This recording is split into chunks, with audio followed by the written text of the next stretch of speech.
Halo semua, perkenalkan nama saya Ganesha Wisnuwardana dan SSQ 3043. Pada kesempatan kali ini saya akan presentasikan praktikum 2 dengan mata kuliah pemodelan dan simulasi. Nah, sebelum itu saya akan menjelaskan tujuan dari praktikum tersebut. Tujuan dari praktikum ini adalah untuk mengembangkan pemahaman dan keterampilan mahasiswa dalam membedakan serta memodelkan objek organik dan anorganik, yaitu menggunakan perangkat Blender. Dalam sesi ini, mahasiswa diarahkan untuk merealisasikan uh, 4 jenis objek 3D, yaitu jamur, topi sihir, burger, dan peralatan makan seperti uh, cangkir, kemudian ada teko, lalu ada rotinya. Di mana setiap objek dipilih untuk memperkenalkan karakteristik bentuk yang berbeda dan penggunaan metode uh, dan penggunaan teknik modeling yang beragam. Nah, yang pertama itu ada objek jamur dan topi sihir. Tapi pertama saya akan menjelaskan tentang jamur.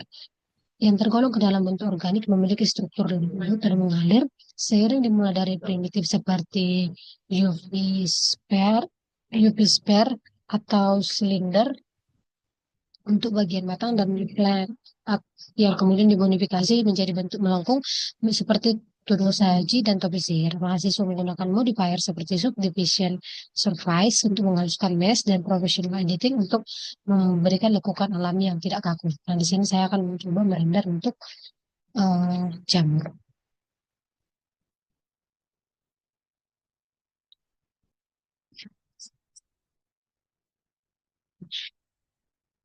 Nah, ini merupakan hasilnya untuk jamur.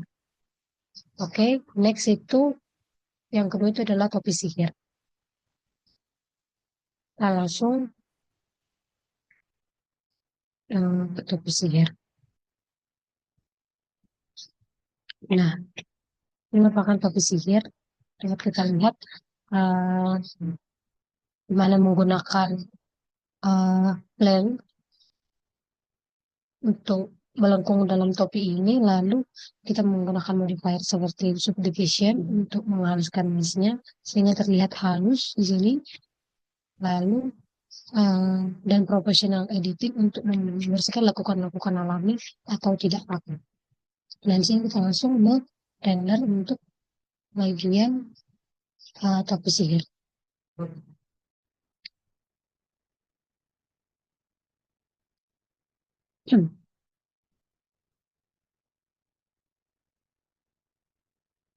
Nah, ini gimana topi sihirnya berwarna ungu kegelapan dan pitanya itu berwarna merah. Ya, ya, berwarna merah. Lalu di sini ada warna kuning juga. Oke, yang kita lanjut ke burger.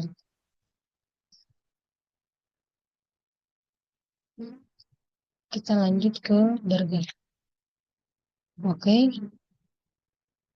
ini ada burger yang telah saya buat, di mana untuk objek burger ini mahasiswa membangun bentuk dari elemen-elemen bertingkat seperti roti, keju, selada, di mana objek-objek ini pada umumnya diawali dari bentuk silinder, lalu diproses dengan solidify modifier untuk memberikan ketebalan pada lapisan-lapisannya.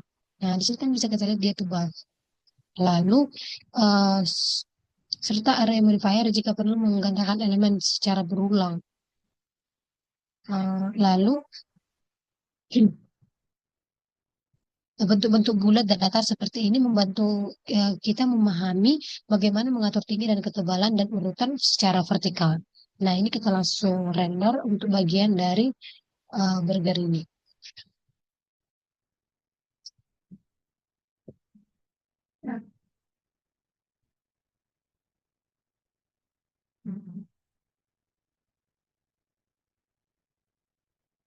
Nah, ini merupakan burger. Cuman di sini ada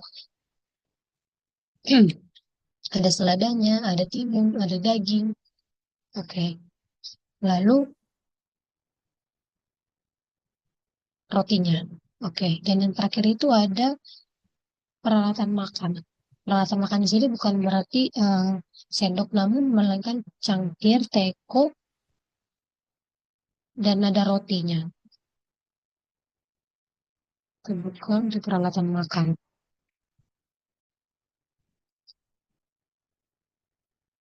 Nah, ini merupakan alat makan yang telah kita buat. Di sini kita juga menggunakan modifier subdivision, surface, surface dan solidify untuk memberikan lekukan melingkar dan ketebalannya. Dan piringnya itu dibuat dari circle atau silinder. Maka langsung benar-benar ini dimana di sini saya membuatnya itu warna krim, bukan putih. Oke, ini merupakan ini adalah rotinya. Lalu ini cangkir yang ada isi kopi, lalu ada piring dan ada bisa dikatakan ini cerek atau enggak teko lah dalam bahasa sekarang. Oke. Nah, melalui kegiatan ini yang sudah 4 objek yang sudah kita kerjakan, mahasiswa kita diharapkan tidak hanya menguasai aspek teknis pemodel 3D seperti penggunaan metode dasar dan pengaplikasian modifier, akan tetapi juga mampu memahami perbedaan bentuk dan struktur antara objek organik dan anorganik. Dan kita dilatih untuk membangun model secara efisien, akurat, dan estetis, serta mengasah kemampuan observasi visual, ketelitian dalam detail, dan manajemen proyek Blender yang rapi. Nah, selain itu kita juga didorong untuk menyusun uh, membentuk dasar keterampilan model 3D yang solid sebagai bekal penting dalam menghadapi proyek-proyek visual yang akan lebih kompleks di masa yang akan datang. Sekiranya demikian yang bisa saya jelaskan pada praktikum 2 tersebut. Apabila ada tutur kata atau yang kurang berkenan, saya mohon maaf. Sampai jumpa di presentasi selanjutnya. Terima kasih.